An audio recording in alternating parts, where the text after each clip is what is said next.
Hello, everyone, and welcome to our live feed update for April 27th. I'm your host, Taran Armstrong, and with me today is Chantele. How you doing, Chantele? I'm doing pretty well. I'm happy to have the feeds back, but I was really looking forward to doing some detective work with you and figuring out what went down over the weekend. And really, I only learned the names of 4 raccoons and what the house guests were going to bring to a fake barbecue. That's about it. Yeah, we're here to update you on everything that happened yesterday on the Big Brother Canada 9 live feeds. It was day 59 in the house, but not a whole lot to update you on beyond, what we've seen here in the episodes. Basically, we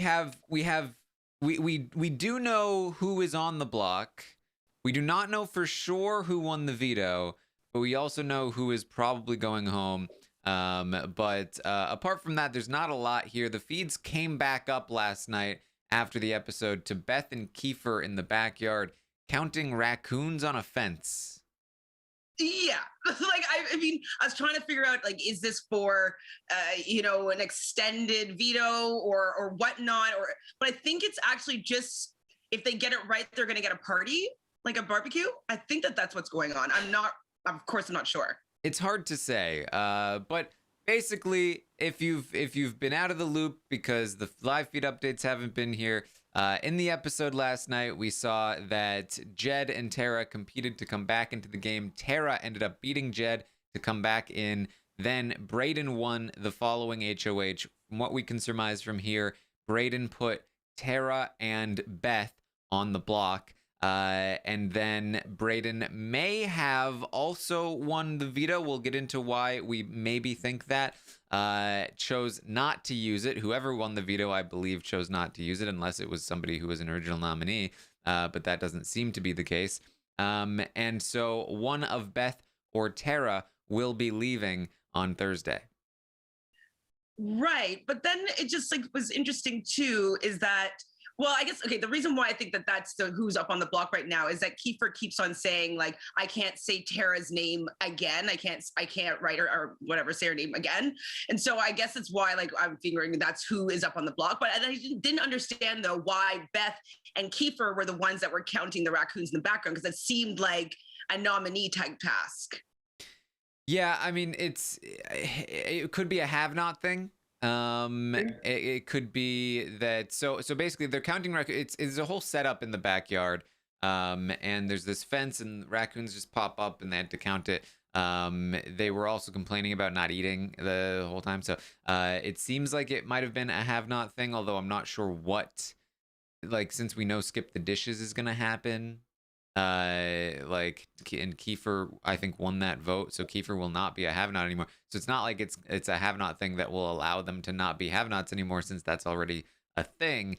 So I'm not entirely sure. Brayden did come out at one point and he was like, I'm sorry for the muffins. And Kiefer was like, it's okay, I know you were told to do that, wink. Like there was some kind of task that Brayden had to, I don't know, ruin the muffins or something.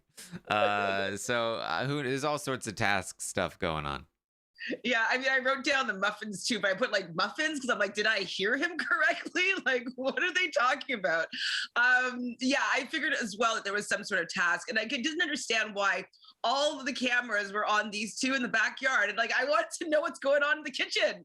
Why can't I hear what Ty and Tara and Brayden are talking about instead of them coming out and Kiefer being like, don't talk to them, don't talk to them. I'm like, no, please talk to them. I want to know what's going on here. Yeah. So that's really it. Beth is going to campaign a bit to Kiefer. She first of all wonders, when I go home, when I leave on Thursday, do you think I'll go straight to jury? So she is under the assumption that she is dead in the water here, that she is in a lot of trouble, should be the one sent home.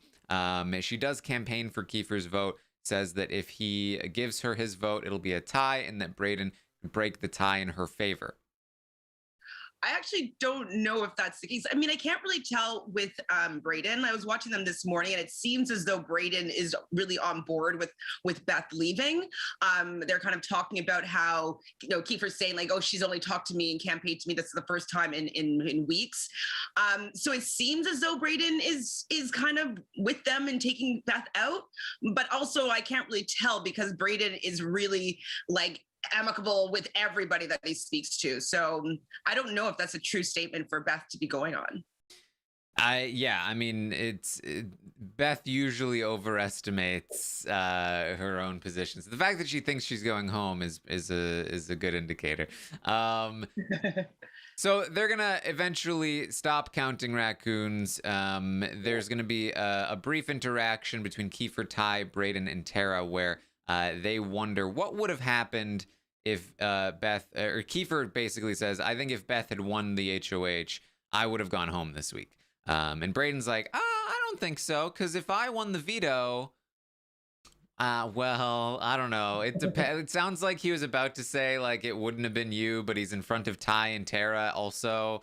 And I think that what he meant was that he could have used the veto on Kiefer to force Tara up no matter what, or that Tara would have been on the block and they could have gotten rid of Tara, but he realizes in the middle of saying it that Tara's right there. He's like, well, it depends on who would have been on the block. But the thing here is that Brayden said that in this alternate scenario where Beth is the HOH, that Brayden would have won the veto, which indicates that he perhaps also won the veto this week during the real HOH.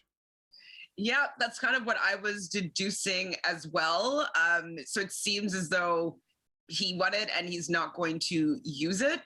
That's all I got. Yeah, I agree. Yes, but again, no real confirmation on this for sure. It's weird that he would have said that if he hadn't won the veto this week, but who knows? Maybe what he meant is that in this flip-floppy scenario, he would have won the veto instead of certainly not Beth, so I don't know. It seems like he probably won it. Kiefer does talk to Brayden and says, I am not going to force a tie. You're not going to have to break one. Don't worry. I'm not going to be saying Tara's name again on Thursday. Kiefer confirms to Brayden he is voting Beth out and that Ty seems to be pretty firm on voting Beth out. And don't worry about Kiefer. He's not changing his vote. No, I'm just trying to think. I mean, it's really hard to say what is the best move for everybody at this point. But Beth has won the least amount of competitions now. And so since these house guests have been so scared of like all these comp beasts and people that have made these big moves, like I think Tara really should be looking even more dangerous, like especially with Jed going to like armed with that information to the jury house. Obviously, they don't know this because Tara kept her mouth shut about that. But like, you know, he's going to be like, wow, they all turned on me. And he's going to maybe be able to sway the jury to be like, yeah, Tara should be the winner here. So I think that Tara is way more dangerous than they're giving her credit for. And I'm surprised that they are shimmered by the fact that, you know, they want Beth out so much. Yeah. My only guess here is that because what weirded me out in the episode was in the shots in the segment where they talked about the fake double eviction, Kiefer was like, oh, I don't want Tara to go, but I don't have any control in this situation, so she's gonna have to go. The thing about that is that Kiefer's the reason they're targeting Tara. Like Kiefer is the one that talked them in to targeting Tara over Beth because he is the one that convinced Ty that Beth was the bigger threat. And now all of a sudden he's saying, I don't want Tara to go. Then why'd you do that, Kiefer? Because it's Kiefer, right? However, it does indicate a couple of things. One, that Kiefer wants Tara to stay in the game. Two, that Kiefer has an immense amount of influence over Brayden and Ty, which tells me that perhaps what happened here is that Kiefer, realizing that he needs to put in work to make them keep Tara, put in work to make them keep Tara. I mean, that does make sense.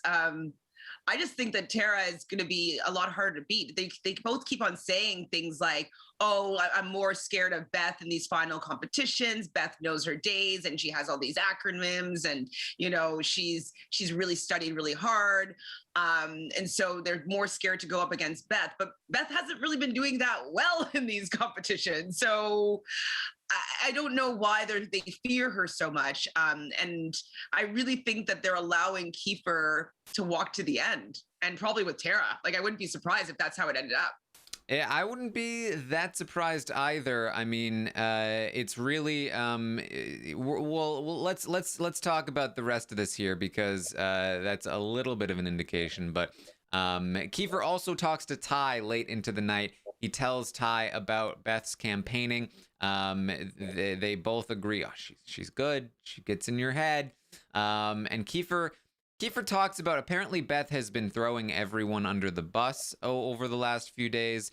She was telling Kiefer that Ty was planning on cutting him. She was telling Kiefer that Tara was talking smack about him, and stuff like that. He says, I'm not going to let her get in my head. She's going home on Thursday. But they talk about, like, oh man, like she's so good. Yeah, I mean, I think that this is just Kiefer's way of getting Ty to, like, be anti-Beth, because because Tara has been saying things about Kiefer. In that double eviction that we got to see the little in between on Monday. They were talking about how, like, okay, like, if I come down, like, we have to vote out Kiefer, like, and Kiefer goes up. Like, she was talking about this. So Beth isn't really lying here necessarily. And I think that because she hasn't been that trustworthy this whole game, Kiefer's able to get into Ty's head about Beth. And I don't think that Ty's really looking at the situation clearly. Yeah, it's definitely interesting. It seems like, again, this is all speculation. My speculation is that Kiefer is the one that got into Ty and Brayden's head. It's also very possible, given history, that Beth sunk her own battleship here, and she went wild in the first few days of the feeds being out, and turned the entire house against her.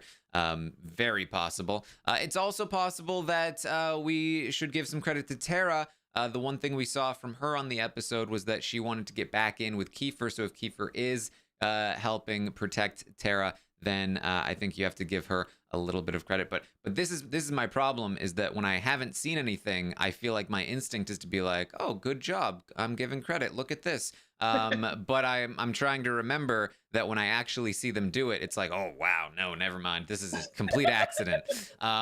So I'm trying to keep a level head here. Yes, it's definitely easy to give them a lot of credit when you haven't seen the how of it all.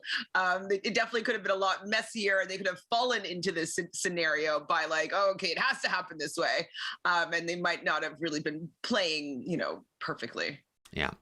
So that's really about what we saw last night. Just this morning, there was at least one conversation between Kiefer and Tara. He tells her about the Beth campaigning as well. He also lets her know that, of course, he will be keeping her, and that heading into the next HOH, the next round at least, it will be 2v2.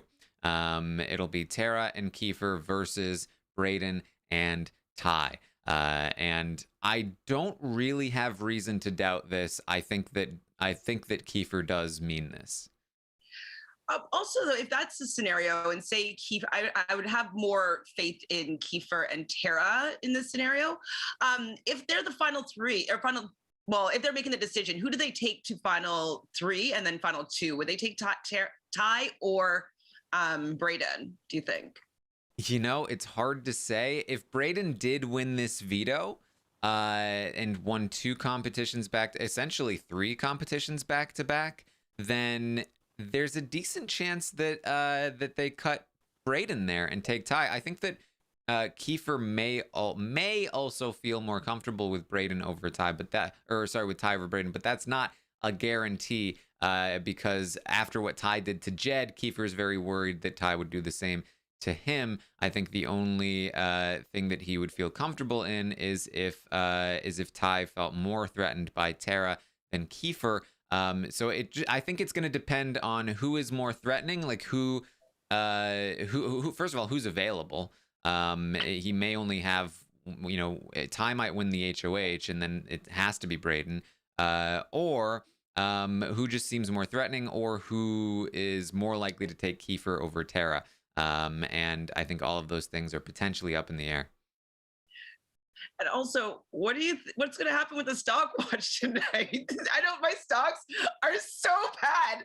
Like, I was going to like hold, and I'm like, who cares? Why hold? Let's see if you can come out with $1. Like, that's what my MO is right now. So how are you going to rate these players tonight? It'll be interesting. I think that we will see some profit here tonight for sure.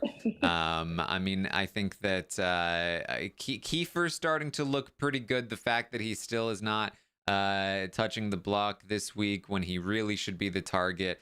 I think that Ty is starting to look like he might be able to take this home, given that Braden is starting to kind of play for him. Braden himself, if he did win 3 competitions in a row, while he is kind of looking pretty bad to the jury potentially, there's always a chance he's not. So I'm not sure where Braden will go. But probably not as low as a 2 again. We'll see. And then Tara back in the game.